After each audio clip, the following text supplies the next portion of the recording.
bekerja, tak ada yang mampu menahannya. Pribadi yang agung dan mulia, tercurah untuk hati yang terbuka.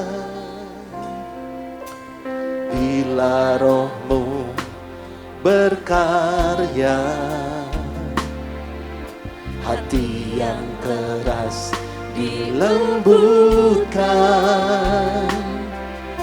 Tak ada yang mampu hentikan kuasamu bekerja.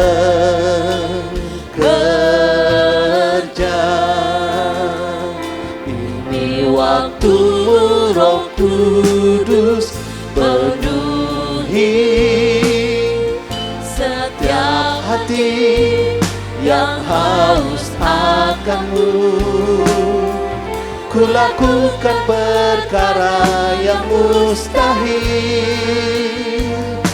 setiap hari, bergerak dengan tuntunan ilahi.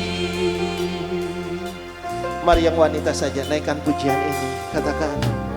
Bila rohmu bekerja, tak ada yang mampu menahannya.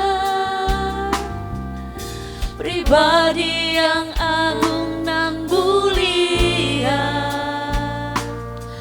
tercurah untuk hati yang terbuka. Mari ganti yang beriak, katakan.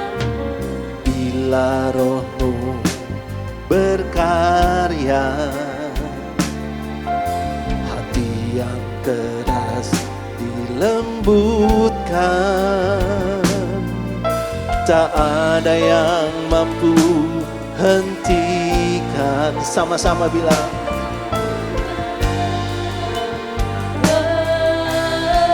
Ini waktumu, ini waktumu Roh Kudus penuhi setiap hati yang haus akan-Mu.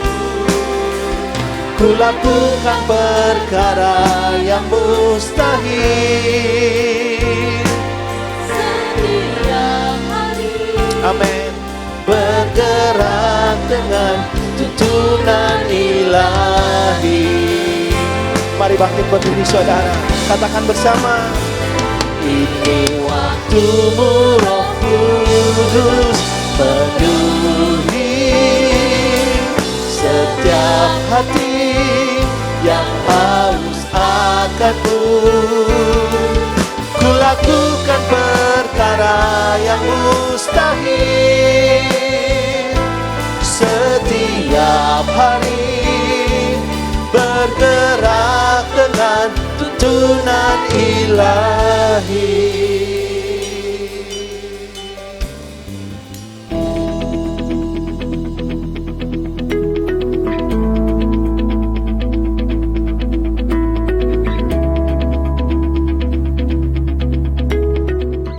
Dan hari ini kita akan sama-sama memahami kehendak Tuhan buat kehidupan kita masing-masing.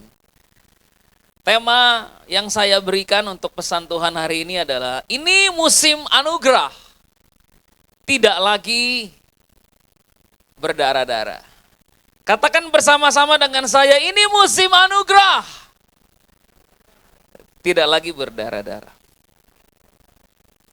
Saudaraku, dalam Lukas pasal 8 ayat 41 dan 42, lalu ayat 49 sampai 50, di situ diceritakan tentang seorang ayah, seorang pria, seorang kepala rumah ibadat yang bernama Yairus.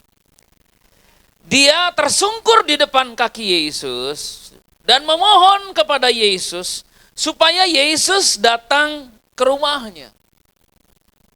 Karena anaknya perempuan yang satu-satunya, bayangin ya, satu-satunya ya saudara ya, yang berumur kira-kira 12 tahun hampir mati. Dalam perjalanan ke situ, Yesus didesak-desak oleh orang banyak. Nah, sampai ayat ini, saudara, kita diberikan sebuah gambaran bahwa kondisi dari anak ini sudah sangat-sangat urgent dan dia memerlukan pertolongan dengan segera. Karena hampir mati dikatakan. Jadi Yesus karena tahu ada sesuatu yang mendesak, dia bergerak untuk pergi ke rumah Yairus. Nah, yang saudara mungkin nanti akan baca selanjutnya adalah ada jeda dari ayatnya yang ke-42 sampai ayat 49. Ada peristiwa lain yang nanti akan kita pelajari di antara ayat 42 sampai 49 ini. Tapi sebelum nanti kita baca ayat jeda ini, kita lihat dulu ayat 49. Ketika Yesus masih berbicara dengan mereka, datanglah seorang dari keluarga kepala rumah ibadat itu. Ya, ada seseorang datang dari keluarga Yairus. Dan berkata kepada Yairus, anakmu sudah mati. Jangan lagi engkau menyusah-nyusahkan guru. Tetapi Yesus mendengarnya dan berkata kepada Yairus, jangan takut, percaya saja. Anakmu akan selamat.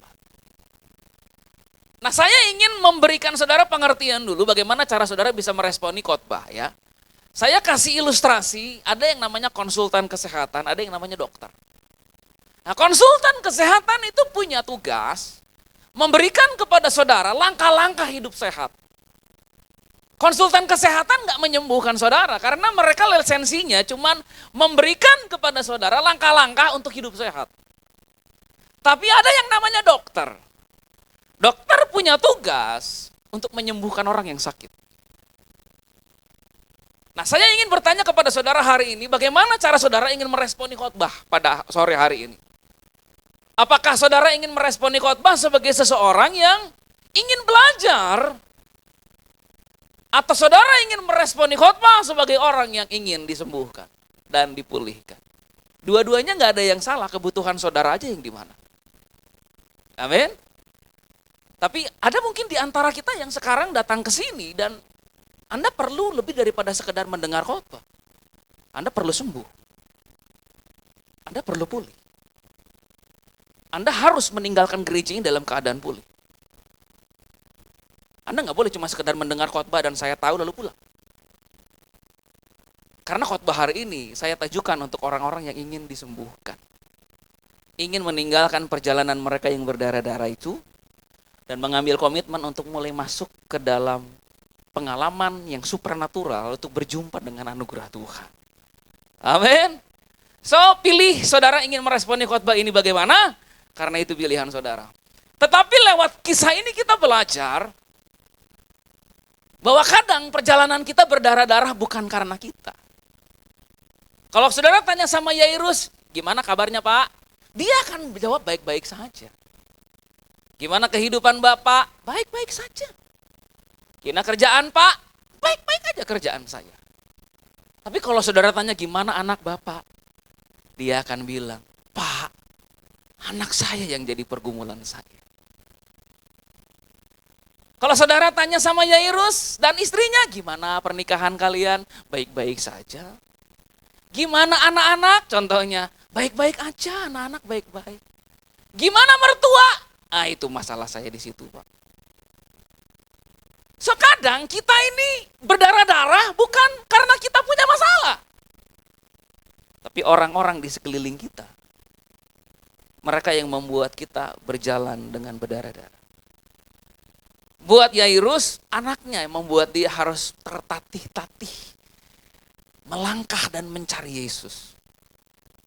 Zaman dulu belum ada Google Maps dan belum ada sosial media. So dia harus cari Yesus berdasarkan berita yang dia dengar. Yesus lagi di mana? Dia lagi buat mujizat di mana? Dan dia sebagai ayah harus bergerak mencari Yesus dan lalu merendahkan dirinya di hadapan Yesus dengan berkata, Tuhan, saya sih nggak punya masalah apa-apa. Tapi anak saya perlu pertolongan dari Tuhan. Ada di antara kita yang sekarang menjadi seperti Yairus. Di mana yang membuat perjalanan saudara berdarah-darah bukan saudara, suami saudara.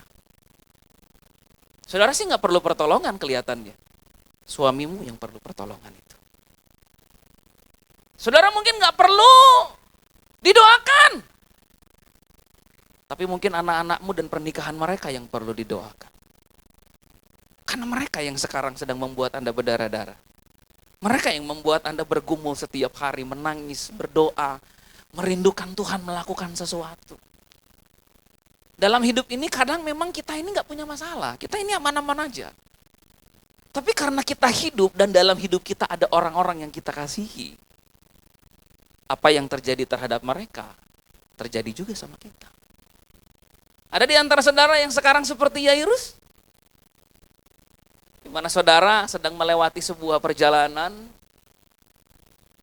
untuk orang lain. Ada di sini anak-anak muda yang katanya kaum sandwich generation. Di mana Anda harus bekerja, berusaha, tapi bukan buat saudara.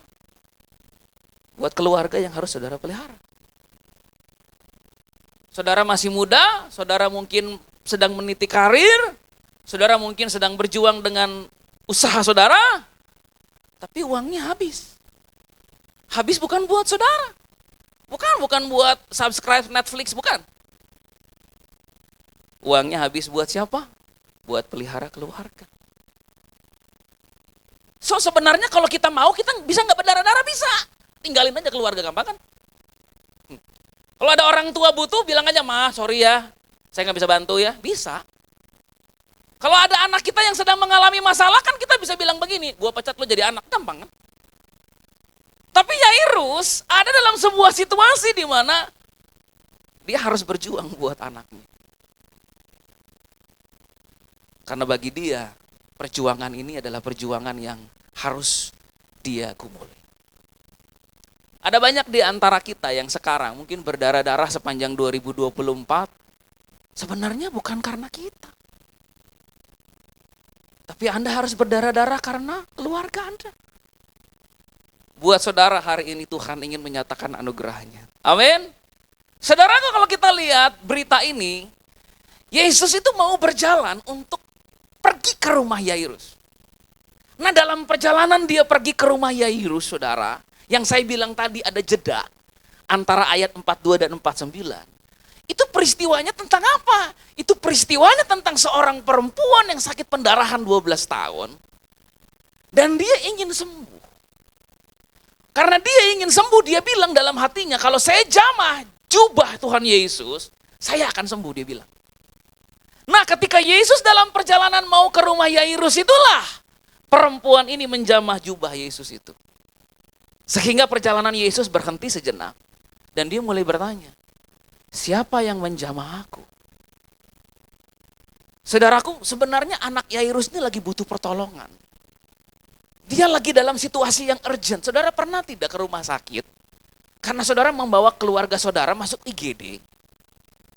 Harapan saudara adalah kalau keluarga saya bawa ke IGD, dia dapat penanganan langsung. Namanya juga urgent. Tapi ketika saudara sampai ke IGD, ternyata keluarga saudara ditanganinya nanti.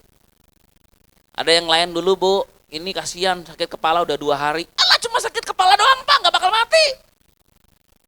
Yang ini, Bu, udah flu 2 hari. Walah, baru flu 2 hari juga udah langsung ke IGD. Gitu kan. Saudara komplain karena saudara merasa yang harus mendapat pertolongan lebih dulu adalah saudara. Saya membayangkan Yairus itu gimana itu hatinya itu ya. Waktu dia lagi buru-buruin Yesus mau datang ke rumahnya. Ternyata perempuan ini menginterupsi. Dan Yesus berhenti sejenak. Saya belajar dari kisah ini bahwa penundaan yang disebabkan oleh Tuhan adalah penundaan-penundaan yang baik buat kita. Amin. Gak semua penundaan itu buruk, saudara. Kalau Anda menikah 2 tahun yang lalu, mungkin akan menikahi orang yang salah.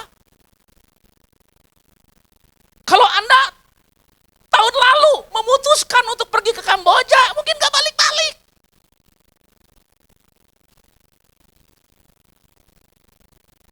Ada penundaan-penundaan yang harus terjadi kepada kita. Kenapa? Karena kalau itu terjadi di luar waktu Tuhan, jadi tidak indah. Alkitab berkata Tuhan menjadikan segala sesuatu indah pada waktu itu terjadi. So everything that happens in God's time, it will be beautiful. Nah, kita ini kan orang-orang yang tidak menghargai keindahan kan ya. Kita kan pengennya cepet ya. Contohnya ada nggak di antara saudara yang kalau lagi lapar goreng telur dadar dihias-hias dulu pakai matanya pakai tomat, mulutnya pakai cabai merah, jadi senyum telur dadarnya Pak? Nggak ada. Kenapa nggak ada?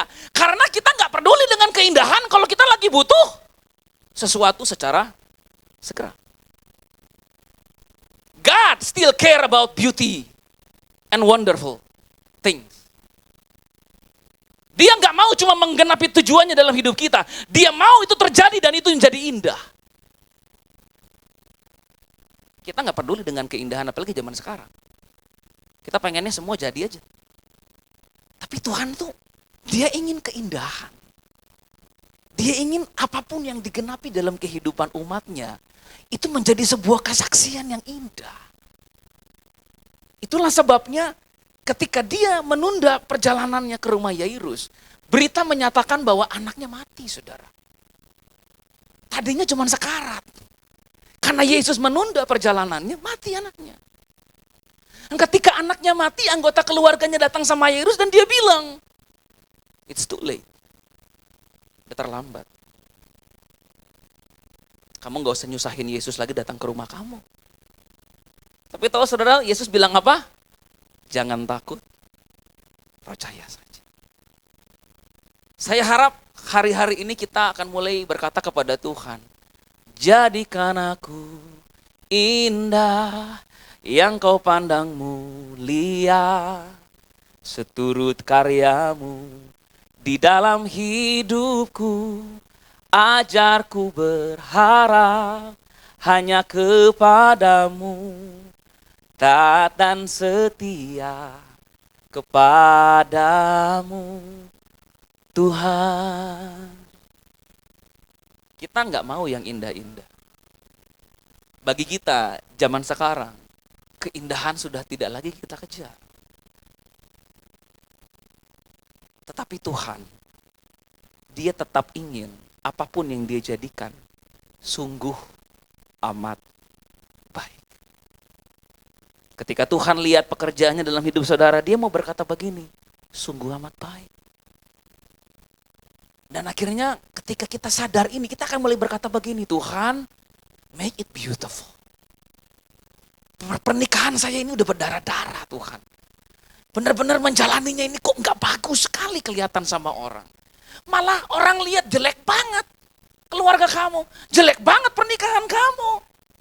But I want to pray right now, God, make it beautiful. Kan kalau orang lihat hidup saya, nggak ada bagus-bagusnya. Nggak. Yang ada orang setiap kali lihat kehidupan saya, mereka pandang saya rendah.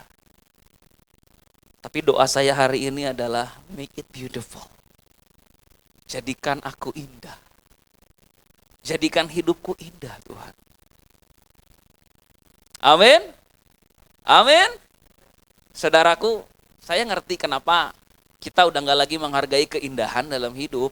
Saya bisa paham. Kenapa? Karena kita melewati perjalanan yang berat sekali. Dan kalau saudara tanya sama orang yang kelaparan di pinggir jalan, Pak, nasi gorengnya mau dihayas enggak? Enggak. Penting gue kenyang. Kenapa? Buat dia keindahan udah gak penting. Nah kadangkala mentalitas kita tuh jadi kayak begitu loh. Kita tuh seperti orang-orang yang gak punya bapak. Kita menjadi seperti anak-anak jalanan yang mengais-ngais makanan. Kita menjadi seperti orphans. Ya, anak-anak yatim piatu yang Tuhan saya gak peduli tentang keindahan hidup. Asalkan saya bisa makan.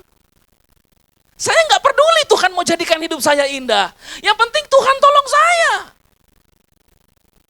Tapi Tuhan, dia ingin menjadikan hidup kita indah, saudara. Dia ingin menjadikan anak-anak kita indah. Paniko di MDPJ baru aja bilang, this will be the year to display. Untuk menyatakan sesuatu. Display itu kan barang-barang yang kita simpan di sebuah tempat dan kita jadikan itu untuk orang lihat betapa indahnya ini. Nah, saya akhirnya berpikir begini, saudara. Tuhan, saya nggak mau sia-sia menjalani proses kehidupan. Kalau proses kehidupan ini ujung-ujungnya cuma supaya saya bisa makan, saya pikir saya rugi besar. Saudara pernah tidak saudara merenungkan proses hidup saudara dan saudara berpikir begini, Tuhan, kalau setelah saya lewatin proses, ujung-ujungnya saya cuma nikah biasa-biasa aja, buat apa? Setelah saya lewatin proses, ternyata pernikahan saya cuma gitu-gitu aja, ya buat apa? Saya mau lewatin proses dan di akhir dari proses, saya bisa berkata everything is beautiful. My life is beautiful. The story of my life is so beautiful. Amin. Saudara, Tuhan mau jadikan kita indah. Itu yang mau dia lakukan. Saudara tahu bahwa kehormatan saudara penting buat Tuhan. Makanya di Alkitab dia berkata, hai putri Sion yang tertawan, sebagai ganti malu, aku ganti kehormatan 2 kali lipat. Tuhan mau jadikan kita indah. Dan Tuhan ingin ketika kita lihat kehidupan kita, kita berkata, Tuhan, kisah ini indah sekali. Nah buat Yairus, ketika anaknya mati, peristiwanya jadi indah. Kenapa? Karena kalau kita baca, Yesus bilang kepada anak perempuan Yairus ini begini, Talita kum, nak bangun. Itu terjemahan bahasa Indonesia. Dalam terjemahan aslinya, kata talita kum itu punya arti kamu dibungkus dengan anugerah. Nak, talit ini, jubahku ini membungkus kamu dan membuat kamu hidup. Secara profetik gambarannya ini talit. Ini talit ini. Yang tadi dibilangin jubah Yesus itu ini talit ini ya. Ketika Yesus bilang talitakum, secara spiritual, itu dia seperti sedang membungkusi anak ini, bukan dengan kain kafan. Karena kalau dibungkus kain kafan artinya dia mati. Tapi ketika dia dibungkus dengan talit, itu tandanya engkau akan hidup. Saya merasa mungkin kita perlu untuk dibungkus dengan anugerah. Dilingkupi dengan anugerah itu. Supaya kehidupan kita jadi indah, saudara. Amin. Tuhan mau mengangkat rasa malu dari hidup umatnya. Karena rasa malu bukan dari Tuhan. Rasa malu pertama kali muncul di mana? Di Taman Eden. Dan Tuhan gak pernah mau kita malu dengan kehidupan kita. Tuhan gak pernah mau kita takut. Tuhan mau kita berkata kepada diri kita sendiri, betapa ajaib dan dahsyatnya Tuhan kejadianku. Kau menenun diriku serupa gambaranmu. Oh, sungguh berharga di matamu Tuhan kehidupanku. Kau membawa hatiku melekat erat dengan hatimu. Amin. Saudara, saya ingin media tolong saya lihat Pengkhotbah pasal 12 ayat 1. Dalam Pengkhotbah 12 ayat 1 ada seorang raja yang punya istri banyak, saudara. Kalau aplikasi zaman sekarang, kriptonya banyak, sahamnya banyak, cashnya banyak, istri banyak. Pokoknya semua banyak. Sampai keselir banyak. Nah orang ini bilang begini saudara. Ingatlah akan penciptamu pada masa mudamu. Sebelum tiba hari-hari yang malang.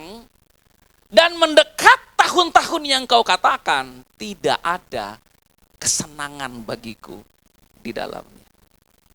Saya pernah muda loh saudara. Pastor Ricky juga pernah muda. Ya, kami pernah muda dan pernah tidak saudara menyangka, begini loh, kenapa sih kok waktu-waktu yang malang itu kok tiba-tiba datang sama saya ya? Kok tahun-tahun yang kukatakan tidak ada kesenangan bagiku di dalamnya itu kok datang ya? Nah saya punya 2 orang anak saya yang kedua umurnya 2 tahun 4 bulan. Ya 3 bulan 4 bulan. Itu anak kayaknya nggak pernah ada hari malang, itu nggak ada. Hari sedih pun nggak ada. Bahkan dalam nangisnya pun dia bersuka cita itu. Kalau buat anak saya yang umurnya 2 tahun 4 bulan ini, Bethany namanya, dia bilang begini, bagiku banyak kesenangan di dunia ini. Pernah nggak saudara dalam hidup saudara ingin kembali ke masa di mana hidup ini menyenangkan? Dan ketika saudara sekarang hidup, saudara bilang begini, tidak ada kesenangan bagiku dalam dunia. Kayaknya baru kemarin kita tuh senang ya. Kayaknya baru kemarin bahagia itu ya. Kok sekarang nggak bahagia itu, kenapa itu kita hidup ini ya? Pernah tidak saudara merenungkan itu? Kalau pernah, itulah hidup. Tiba-tiba saja dia datang ke hadapan saudara. Dan tiba-tiba saja kita berkata, kok hidup sekarang udah nggak menyenangkan ya buat saya ya? Gak ada kebahagiaan lagi Pak dalam hidup saya ini. Saya dulu waktu nikah, saya pikir pernikahan bisa memberi saya kebahagiaan. Ternyata ketika saya menikah, aduh Pak, yang bahagia cuma suami saya Pak, saya enggak. Dulu waktu saya punya usaha Pak, setiap kali orang nanya, bro lagi di mana? Golep. Ada lagi temen nanya, lagi di mana? Golep. Anggota kul nanya, lagi ngapain? Golep. Sekarang Pak, waktu bisnis saya kolab, orang tanya lagi ngapain? Mancing. Kok bisa? Kehidupan yang awalnya penuh kebahagiaan, tiba-tiba berubah dan saya nggak menemukan kebahagiaan lagi. Kalau kita pernah merasa hidup ini tidak lagi membahagiakan, belajarlah dari Salomo. Kenapa dia bisa bilang tidak ada kebahagiaan di dalamnya? Karena dia lupa kepada penciptanya. Saudara, dunia ini akan selalu bilang sama kita tuh begini loh. Lu udah pernah ke Pangandaran belum? Belum. Rugi loh kalau belum pernah ke Pangandaran. Udah pernah ke Israel belum? Belum. Aduh. Rugi kalau belum pernah ke Israel. Lu udah pernah punya Alphard belum? Belum. Aduh, dalam hidup belum punya Alphard mah aneh loh. Dunia ini akan selalu berkata kepada kita, kita ini rugi kalau tidak pernah menikmati kesenangan dunia.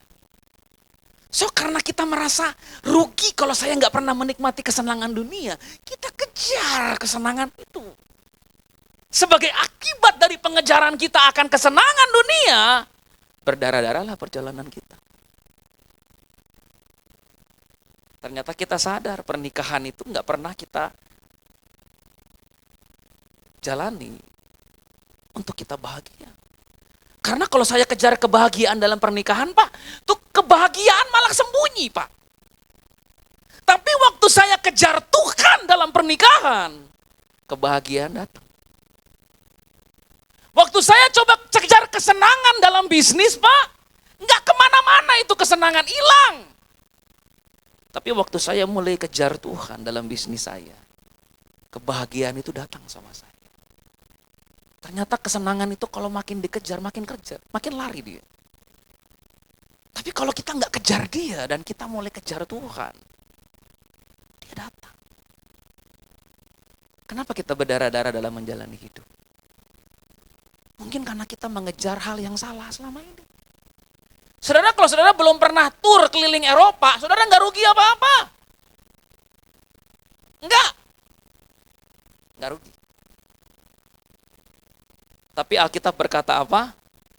Paulus bilang begini, kalau aku tidak mengenal Tuhan, aku orang yang paling malang di dunia. Kalau saudara mau ke Eropa, bayar. Syukur-syukur ada yang mau bayarin. Ada yang mau ke Israel? Bayar. Kalau nggak bayar nggak ke Israel, saudara. Ada yang mau jalan-jalan ke Pangandaran? Bayar. Kalau saudara nggak bayar, nggak ada yang mau bayarin, saudara nggak ke Pangandaran. Intinya begitu banyak hal dan kesenangan di dunia ini yang kalau Anda mau alami harus bayar. Tapi Daud bilang apa? Sukacita dalam hadirat Tuhan. Itu aku terima karena anugerah. Saudaraku, kalau kita mau bersuka cita dan bahagia, Tuhan berikan kepada kita kebahagiaan tanpa harus bayar. Dia berikan karena kasih karunia, asalkan kita mau. Ada sebuah penelitian, saya baru baca di Instagram. Penelitian membuktikan, beneran ini penelitian. Orang yang suka liburan, itu hidupnya jauh lebih bahagia. Iya. Kenapa jadi jauh lebih bahagia orang yang suka liburan? Karena katanya ada hormon yang disebut endorfin dan oksitosin yang dikeluarkan manusia ketika mereka liburan. Jadi bahagia manusia ini. Ya. Nah, tahukah saudara ada penelitian lain yang dilakukan oleh seseorang namanya Kerry dari New York Times? Penelitiannya membuktikan begini, hormon yang dikeluarkan orang saat liburan adalah hormon yang sama yang orang keluarkan saat mereka ibadah dan menyembah Yesus. Artinya apa? Hormon yang sama yang Anda dapatkan liburan dengan bayar, itu bisa Anda dapatkan tanpa bayar. Hanya dengan kita menyembah Tuhan. Amin. Amin. Jadi sebenarnya kalau kita mau bahagia dalam hidup ini, kita bisa bahagia. Nggak perlu bayar lagi. Cukup tadi menyembah Tuhan bareng dengan Pak Riki dan teman-teman, bahagia kita. Keluar hormonnya sama kok. Kalau yang dimasalahin cuma sekedar hormon endorfin dan oksitosin, ya itu. Kita bisa bahagia sekalipun kita tidak menikmati kesenangan dunia ini. Tapi kalau Tuhan kasih berkat, saudara bisa menikmati kesenangan dunia, ya nikmati berkat itu. Tapi kalaupun tidak, Anda tetap punya hak untuk bahagia. Amin. Dalam hidup ini kita tetap bisa hidup dengan kesenangan. Kenapa? Karena Daud berkata, di hadiratmu aku kuat. Di hadiratmu aku bebas. Di hadiratmu ada terang kehidupanmu, pernyataan kuasa kemuliaanmu. Di hadiratmu ku datang, persembahkan lagu di hadapan Rajaku. Saudara mau bahagia dalam hidup? Mau nggak? Saya juga mau bahagia. Dan saya tahu dalam hadirat Tuhan ada. Tuhan telah menyediakan sukacita buat saya. Di dalam hadirat Tuhan.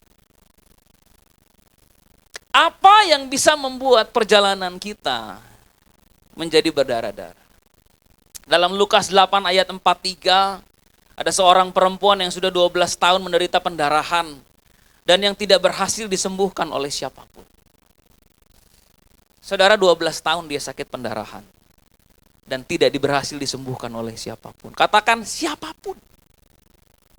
Itu berarti hopeless ya. Dari perempuan ini kita mau belajar tentang apa yang bisa membuat perjalanan kita berdarah-darah dalam kehidupan. Pertama, ketika kita kehilangan orang yang kita cintai. Ketika kita kehilangan orang yang kita cintai, itu bisa membuat perjalanan kita berdarah-darah. Buat beberapa orang kehilangan yang dicintai itu perkara sepele, Pak, nanti saya bisa move on. Tapi buat beberapa orang lain kehilangan yang dicintai itu enggak mudah untuk mereka. Dan mereka melewati perjalanan yang berdarah-darah karena kehilangan itu. Yang kedua, kita bisa menjalani perjalanan yang berdarah-darah ketika kita dikhianati. Saudaraku, ada 3 hal yang bisa membuat orang punya kepercayaan yang rusak. Karena kepercayaan itu saya ilustrasikan seperti ini, tablet. Kalau saudara pesen tablet ke Shopee atau Tokopedia begitu ya. Nah, di paketnya itu ditempel sesuatu yang disebut dengan fragile. Kenapa ditempel fragile, saudara? Supaya jangan dibanting. Kenapa jangan dibanting? Karena ini barang pecah belah, Pak.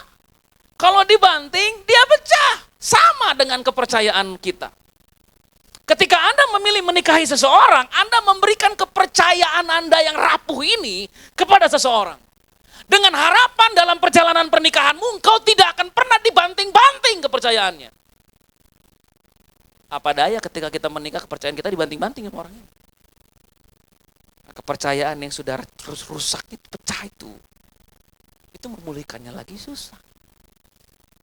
Kita jalin hubungan dengan orang, kita buat perjanjian kerja dengan seseorang, kita setia kerja sama seseorang, dan tiba-tiba kita dikhianati. Ketika kita dikhianati, kepercayaan itu hancur, saudara. Udah. Dan ketika kepercayaan itu hancur, kita menjalani kehidupan dengan berdarah-darah. Kenapa? Karena luka, karena pengkhianatan itu nggak pulih dalam hidup kita. Saudara, tahukah saudara bahwa mengampuni itu harus, bahwa itu nggak bisa ditawar-tawar lagi? Kalau Anda nggak mengampuni, Anda dijamin masuk neraka. Saya nggak mengampuni, saya pasti masuk neraka. Pengampunan itu nggak bisa ditawar-tawar itu. You have to forgive. Tapi Anda tidak harus percaya lagi sama orang yang mengkhianati Anda. Kenapa? Karena itu bicara tentang pewahyuan pribadi Tuhan sama orang. Contoh, kalau pasanganmu pernah merusak kepercayaanmu dan engkau mengampuni pasanganmu, Tuhan mungkin akan berkata begini, percaya lagi sama dia. Kasih dia kesempatan sekali lagi. Maka saudara akan memberikan kepercayaan lagi karena anugerah. Tapi tahukah saudara bahwa orang-orang tertentu harus Anda ampuni dan gak perlu Anda percaya lagi? Karena orang-orang tertentu cuma memanipulasi, cuma memanfaatkan, dan cuma mau menyakiti saudara. Kalau saudara kasih kepercayaan lagi sama orang itu, dia akan lukai saudara lagi. Kalau saudara kasih kepercayaan lagi sama orang itu, dia akan banting lagi kepercayaan saudara. Tapi saudara harus mengampuni. Ada satu kisah tentang dua orang kakak beradik. Mereka main-main ke hutan, saudara. Nah, mereka bawa kampak karena mereka mau nebang pohon. Ketika mereka sampai di hutan, belum sempat nebang pohon, si kakak kakinya dipatuk sama ular berbisa. Aduh, katanya sakit, tolong. Nah, lalu adiknya bilang, Kak, ayo kita ke rumah sakit, Kak. Supaya bisanya nggak menjalar. Tapi si kakaknya kan emosi ya. Dia bilang begini, nggak mau. Pokoknya gua harus cari itu ular. Harus gua balas ini ular. Mau gua kampak ini ular. Jadi saudaraku, kakaknya ini seharian cari ular di hutan. Dia mau balas dendam sama ular yang udah matuk dia. Saudara tahu apa yang terjadi kan ya? Dia mati di hutan. Karena bisanya sudah menjelar kemana-mana. Itu sama dengan kita. Ketika kita dilukai orang, kita punya pilihan untuk balas dendam atau mengampuni. Dan kalau kita memilih untuk balas dendam sama orang, kita yang akan mati dengan racun itu. Tapi kalau kita mau berkata sama Tuhan, Tuhan, sembuhkan saya. Maka saudara akan sembuh dan saudara akan mengalami pembelaan Tuhan. Amin. Amin. Mengampuni itu harus, saudaraku. Jangan tahan pengampunan. Nanti Anda yang mati. Tapi untuk mempercayai lagi, nggak harus kecuali Tuhan yang menyatakan itu sama saudara. Apalagi yang bisa membuat perjalanan kita berdarah-darah dalam kehidupan? Perceraian atau perpisahan dan kekerasan dalam rumah tangga. Enggak semua perceraian terjadi karena dua orang saling membenci lalu misah. Beberapa perceraian terjadi karena dua orang masih saling mencintai, tapi udah nggak tahu bagaimana cara to make these things work.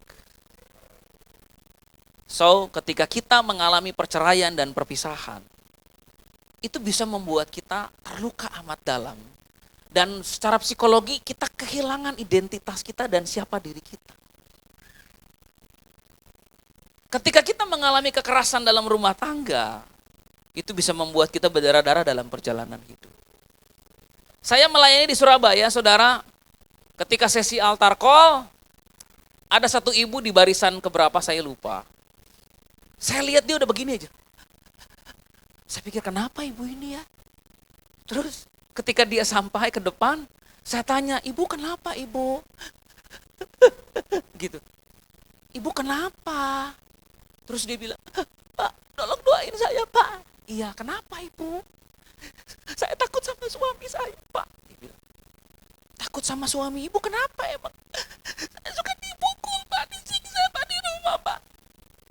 Terus perkataan suami saya itu sama saya Pak, kamu bodoh gak berguna, kamu benar-benar perempuan yang gak akan jadi apa-apa. Itu terngiang-ngiang Pak. Saya udah ke psikiater Pak, tetap itu pikiran itu gak hilang, saya tetap takut. Saya belum pernah lihat orang kayak begitu seumur hidup saya, saudara, belum pernah. Tapi ketika akhirnya saya datangi, saya doain ibu ini, dia manifestasi bukan karena roh jahatnya, tapi karena luka yang amat dalam. Saya minta didoain sama pendoa. Belum selesai ibu ini dilayani, satu ibu maju ke depan lagi. Dia nangis. Kenapa ibu? Pak, doain saya supaya saya bisa mengampuni suami saya Pak. Emang ibu kenapa? Dia cerita. Suami saya menyakitin saya terus dari sejak kita nikah ini saya tuh terluka banget. Iya. Ibu datang ke sini sama siapa Bu? Sama suami? Gak sendiri Pak. Suami ibu di mana? Udah mati. Hah? Udah mati Bu? Iya udah mati. Mau ketawa kan susah saya ya. Saudara sih enak dengar ketawa. Saya nggak boleh ketawa. Saya bingung. Udah mati suami ibu? Ya berapa bulan yang lalu. Saudara bisa bayangin? Orang yang melukai saudara mungkin sudah mati. Saudara masih hidup dengan luka itu sampai sekarang. Orang yang melukai saudara sedang berlibur di Kapadokia. Anda masih terluka karena perbuatan dia. Apa enggak rugi kita ini? So saya bilang sama itu, Bu, yuk kita berdoa yuk Bu. Terus saya tuntun sama suami ibu siapa? Yuk kita sebut namanya. Tuhan Yesus, aku mengampuni suamiku. Sebut namanya. Nangis. Saya pikir aduh udah mati aja masih bikin orang terluka, ini bagaimana ceritanya. Satu kisah lagi ya, karena saya udah mau selesai. Saya pelayanan kedukaan beberapa kali saudara. Nah di beberapa pelayanan kedukaan saya bingung. Karena gak ada keluarga yang berduka. Saya sama istrinya, Bu, ini suami ibu udah meninggal ya. Umur berapa Bu? 65 Pak. Iya. Ya gimana ibu sekarang hati ibu? Saya puas Pak, untung dia mati. Hah? Tapi kenapa Bu? Sejak kita nikah Pak, gak lama main cewek Pak. Judi Pak. Harta habis. Punya istri simpenan. Kemarin datang simpenannya ke sini. Saya marah-marahin. Udah benar mati aja deh Pak. Saya nanya sama 2 anaknya laki-laki. Gimana? Ya udah benar Pak, mati aja Pak, aman. Waktu itu saya bingung, yang harus saya hibur siapa? Akhirnya Pak Riki saya menghibur diri saya sendiri Pak. Yang lain gak perlu dihibur keluarganya. Saudara saya mau bilang begini loh. Kita ini bisa melewati perjalanan yang berdarah-darah dalam kehidupan. Dan tidak pernah sembuh. Kita rugi. Saudara tahukah saudara bahwa Tuhan ingin menyembuhkan kita? Bahwa dia tuh gak pengen kita melewati perjalanan yang berdarah-darah dalam hidup. Bahwa kebahagiaan dan sukacita itu Tuhan sediakan buat kita. Amin. You deserve to be happy. You deserve to have joy in your life. Saudara rindu gak sih kita melewati perjalanan yang berdarah-darah itu dan itu kita hentikan. Kita masuk 2025 dengan anugerah dari Tuhan. Amin. Saya mau tutup dengan kisah terakhir dari perempuan ini. Di dalam Lukas pasal 8 ayat 43 dikatakan perempuan ini sudah 12 tahun menderita pendarahan. Dalam Markus 5 ayat 25 sampai 26 dikatakan dia telah berulang-ulang diobati oleh berbagai tabib sehingga hartanya habis, namun sama sekali tidak ada faedahnya, malah sebaliknya keadaannya makin memburuk. Aduh, kasihan perempuan ya. 12 tahun saudara pendarahan, tapi dia ini bukan gak punya usaha.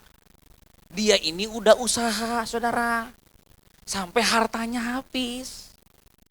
Cuman bukannya tambah sembuh, dia tambah parah sakitnya. Nah, siapa yang tahu dia berusaha dengan habis-habisan? Kita yang ada di sini ya. Siapa lagi? Mungkin keluarga dekatnya waktu itu. Siapa lagi? Tuhan sama setan. Sekarang bayangkan orang yang tidak tahu usaha perempuan ini. Datang. Aduh, kamu udah 5 tahun katanya kamu pendarahan ya? Iya bu, aduh. Udah kepenang belum kamu? Dalam hati dia, udah. Satu lagi datang. Aduh, kamu udah tahun ke-7 ya sekarang ya? Iya. Aduh, itu ada pengobatan alternatif tuh daerah tanah sereal situ. Udah pernah ke situ belum? Saudara, ada orang-orang tertentu yang suka bawa-bawa termometer kemana-mana. Tapi bukan buat ngukur suhu tubuh. Demam apa enggak, bukan. Ngukur usaha orang. Pakai termometer ke Pak Riki misalnya. Pastor Riki kurang usaha pak. Iya, ini termometer saya bapak belum kurang usaha ini. Datang lagi ke ibu ini, bu. Aduh, kalau di termometer ibu kurang usaha, bu.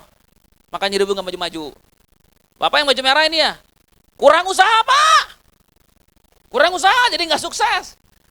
Saudara, bayangkan perempuan ini selama 12 tahun pendarahan, ketemu dengan orang-orang yang berkata kepada dia, kamu mungkin kurang usaha, makanya kurang sembuh.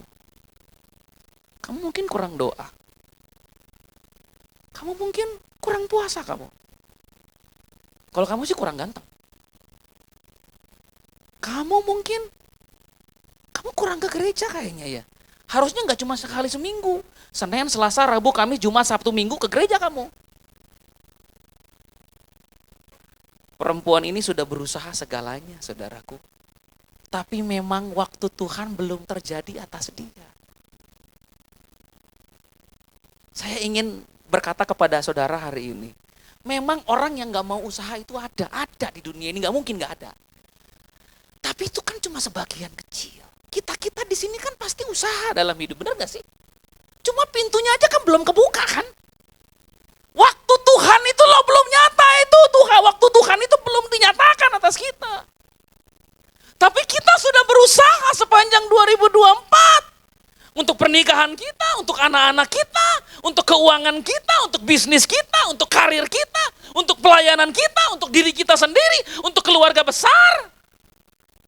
Kita udah berusaha. Kan orang nggak tahu. Orang cuman bisa pakai termometer dan bilang, kamu kurang usaha. Tapi izinkan saya menghibur saudara dengan perkataan ini. Perempuan ini mencoba usaha terakhirnya. Dia bilang sama dirinya sendiri di tengah kerumunan, aku akan mendatangi Yesus. Dan menjamah ini yang dia pakai.